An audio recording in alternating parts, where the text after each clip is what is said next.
Framhaldi á Alþingi.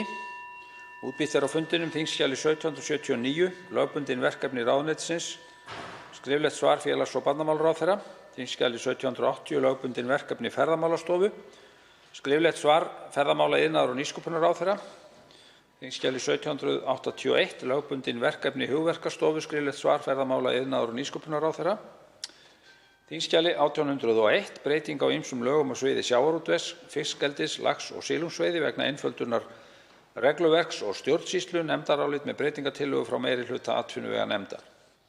Þingskjölum 1809 til 1812, ráðningar einstaklinga með skerta starfsgetu, það eru fyrirspurnir, flutningsmaður Oddný G. Harðardóttir.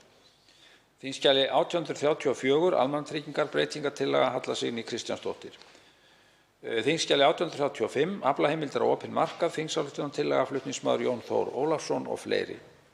Þingskjali 1836, félagslegur viðbótarstuðningur við aldraða, nefndarálit með breytingartillögu frá velferðarnefnd. Og loks þingskjali 1838, störf við löggæslu, fyrirspurn, flutningsmaður Vilhjálmur Árnason. Þessum fundi verður nú frestað vegna annarra fundahalda. Fundinum frestað til 21:00. Fundið frestað.